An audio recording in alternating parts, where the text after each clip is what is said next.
Hey everyone, it is Gabrielle again with This Millennial Nation, and today we are talking to Scott Penn, who is one of the co-founders and the brainchild behind a company called Enceladus. And just before we jumped on, we were chatting about Enceladus and what he refers to as kind of a geeky name, but little did I know, and this is something, a factoid for all of you out there, it's actually the name of one of Saturn's, is it moons? That's correct. That right? It's a right. particularly exciting, astronomical object for some of the space geeks in that whole world that I'm in. So, I love that. So, yeah. And as we're just talking to different founders, it's fascinating to hear kind of the stories behind how they came up, even with the names of their companies. But Scott, thanks so much for joining us. And I just want to jump right into kind of your story of how you started this company, which is incredibly unique. Just a little bit of background, and from what I know from talking to Scott, is it's a company that's really looking to bridge the security gap between physical products and digital products, and it's really seeking to look in the years ahead of what kind of challenges we're going to be facing in kind of this new era of manufacturing, but not something most of us think about. But I think it really tells a lot about how this next generation is kind of thinking to the future and preparing for it. So Scott, how in the world did you come up with this idea? Yeah, I guess I was thinking a little bit about this whole world of 3D printing. It's something I've been involved with for a couple of years. And what you see a lot of people talking about these days, New York Times or, TechCrunch.com, these guys are all saying, well, doesn't 3D print, it's all very exciting, but doesn't it present a lot of IP issues?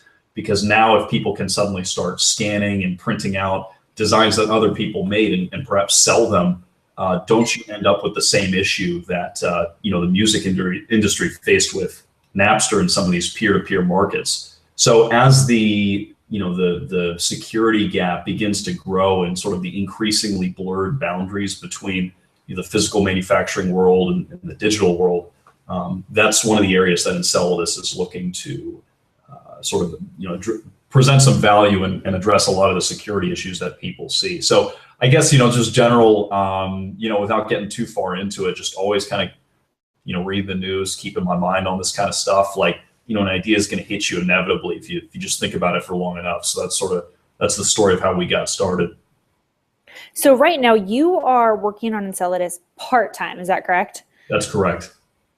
So what is that side hustler lifestyle like for you? What's your day-to-day like, and how are you able to balance these two very demanding roles that you have? Yeah, I mean, that's I think you mentioned the key word there, and that is lifestyle. It's really, if it's something that doesn't feel like work to you, and, I'm not going to go off on, saying it's all, it never feels like a job, because of course, a lot of it's really a grind, but to always be thinking about this stuff, to be, instead of, what I tell a lot of my friends is, maybe rather than, coming out a lot and, making some of those sacrifices, or, maybe not watching as many of my TV shows, what I'll end up doing is, watching YouTube channels. Elon Musk, or, new products that are coming out, or paying attention to that whole space, because, in a way, if that does become your lifestyle, something that's informative in that way can be very entertaining. And I think, quite frankly, it's never been easier, with the internet, with a whole bunch of other communication tools that we have, to just always be reading and staying up on this stuff, and, putting your own ideas into action and making a whole bunch of connections.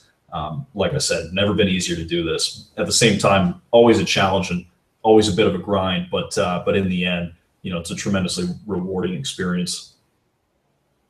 Or so we hope so, right? That's what we can I guess I can't say that with certainty yet, but and that's another thing too. I mean, that's something that really hits you, is you kind of like, everyone kind of has a moment where they decide that this is at least a path they want to go down. And, success is, right around the corner, but then it's almost kind of like a mirage. And as you keep going, it seems to be getting further and further away from you. But the thing that's really rewarding, though, is you can feel the risk is coming down over time as you keep moving ahead. Yeah, that road was longer than you expected, but the certainty is gradually going up and up and up.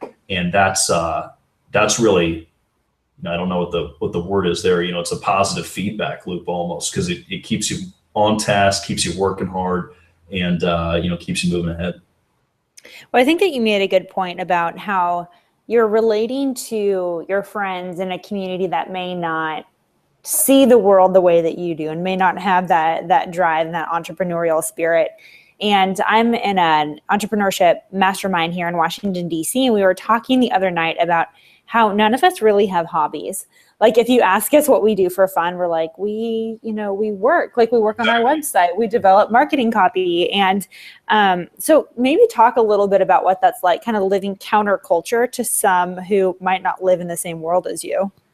Yeah, and that's interesting too, because it seems like no matter, you can see some of these successful entrepreneurs or anybody who's successful at what they do and where they come from. There's really no one place that everybody comes from. There's no one hobby that they all seem to do, but in the end, ultimately, they're always a little bit crazy for whatever it is that they're passionate about. The one thing that is, the real common denominator there is the insane work ethic and attitude and, almost kind of fanatical devotion to whatever it is that others might see as their hobby. So, I would just say, quite frankly, it often feels like, if I were to try to go back and do something else purely for fun, purely to just kind of fill the hours of the day, then there's that part of the, in the back of your head that's saying, is this worth it? What's this gonna give back to me at the end of the day? And if I can't answer that question, I got to move on to find something else. And usually that comes back, full circle to, what's the work that I'm doing? What am I, what's the legacy that I'm building for myself, pretty much.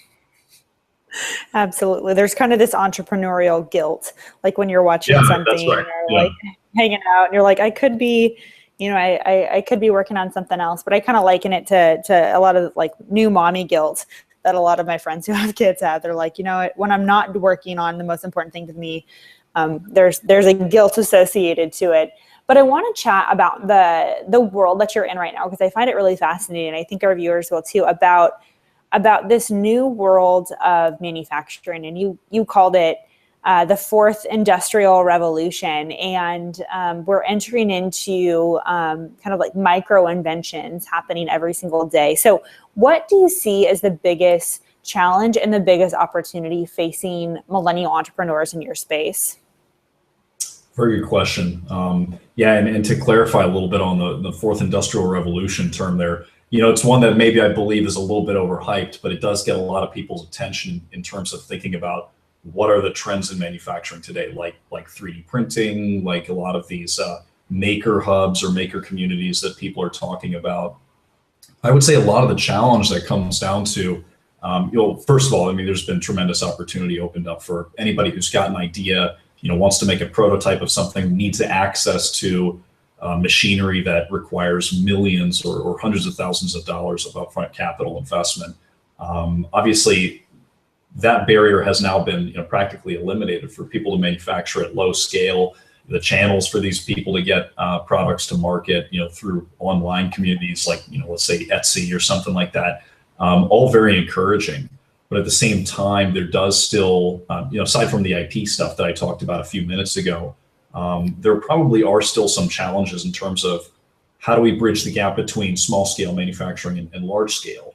A lot of people think that may become an irrelevant question. If you basically just keep making these 3D printers and having them all around the world, maybe we could start 3D printing our entire cars out and eliminate large complex supply chains. But and maybe that will be true in a couple of decades. But it seems like in the near term, if somebody's got an idea that really seems like it could scale, aside from perhaps giving that IP or that idea up to a larger corporation, which perhaps they were looking to disrupt starting out with, doesn't really seem like that's a near-term feasibility for the next couple of years. So again, I might have kind of dived a little deep into that one specific example there, but that's something that is on my mind. Yeah, so explain to me the patent process that you and your co-founder had to go through, and what were some of the surprises that you maybe had along the way? Yeah, well, anybody's gonna sticker shock. I think that's a pretty good surprise right there. Anybody's gonna have that when they have to deal with groups of lawyers and the government filing fees and having the lawyers that manage that whole process That obviously takes a lot of work, and we've had some great teams of experts helping us along the way. So we're sort of I have a debt of gratitude to those experts who are helping us out. But it's also a very long process. It's something that we filed a group of provisional and then non-provisional patents in 2014, and we're still waiting to hear. I think the patent office is pretty burdened, especially in the software patent industry that we're particularly playing in.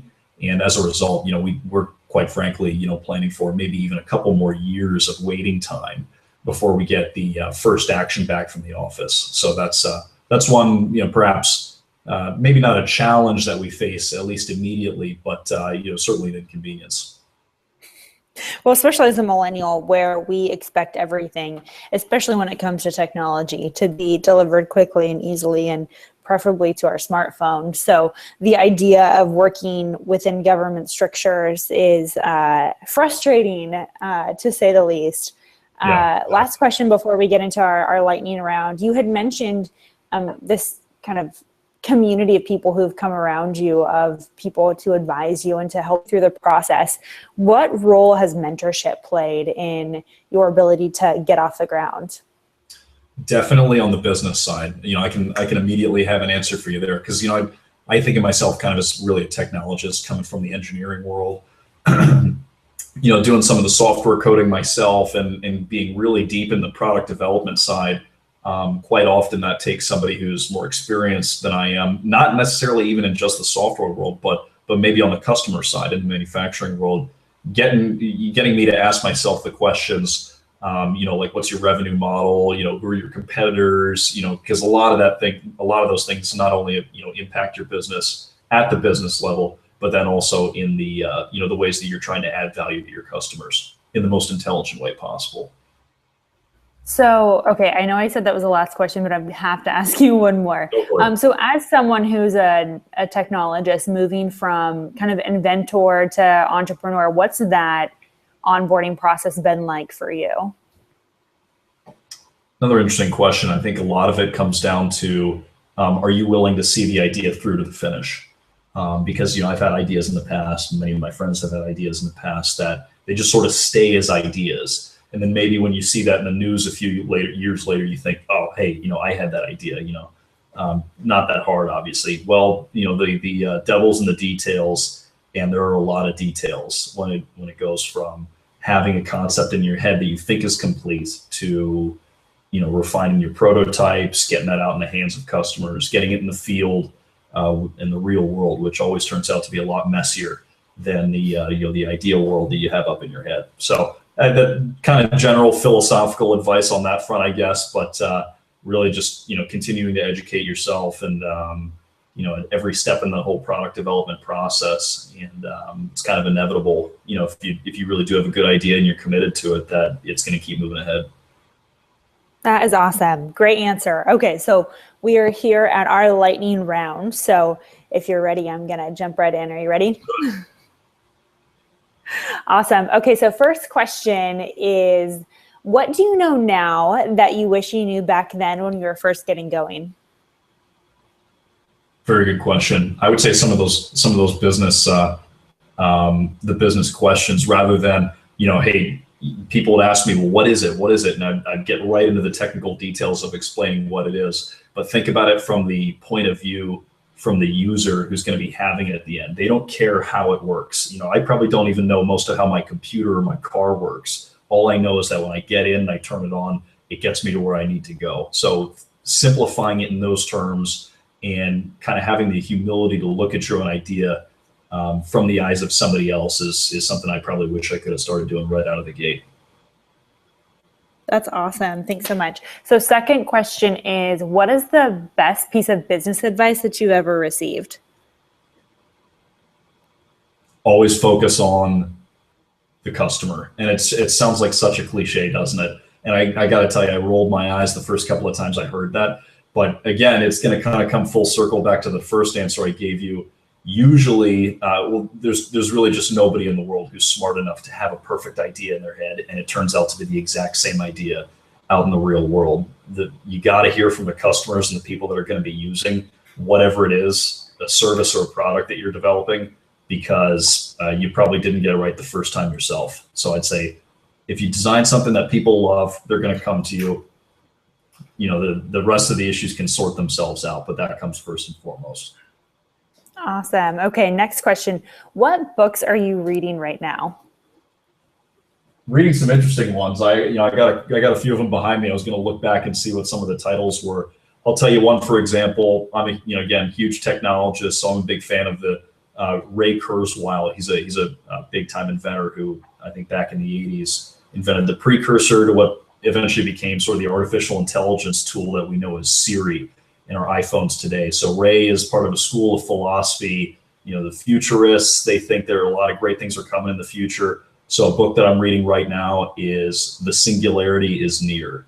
It's a lot of Ray's predictions for the future going into the 2040s and how he's had a pretty solid track record from the 80s up until now. So I highly recommend that. That's awesome. Okay, cool. Last question. And it's slightly ridiculous, but if the 12-year-old version of you were to meet you right now, what would he think about what you're doing? He probably start laughing when he looks at what I'm wearing, you know, because I was always running around, you know, like Calvin and Hobbes in the woods in DC when I was a kid. But I don't know, you know, I'd say I got you know, definitely still staying true to the a lot of the dreams I had as a kid. I think that's a powerful motivator that's been for me. And you may have found that in some of the other entrepreneurs you've spoken with, but I think the most important thing in my life is again, staying true to a lot of the dreams I had, the things I was going to do, all the crazy stuff. You know, I certainly have not given up on any of that. And, you know, not, you know, going into some, you know, really, you know, putting the blinders on and just getting through the day to day. That's absolutely not what I'm trying to do. So I'd say we'd probably, you know, maybe my 12-year-old self probably wouldn't, you know, appreciate the gravity of some of that. But, you know, I think he'd, you know, we'd see eye to eye on that one.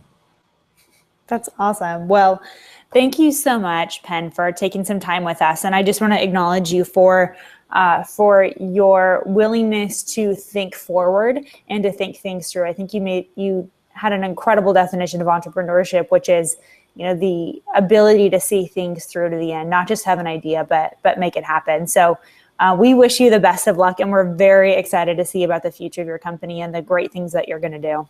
Appreciate it. Looking forward to speaking again soon. Thanks.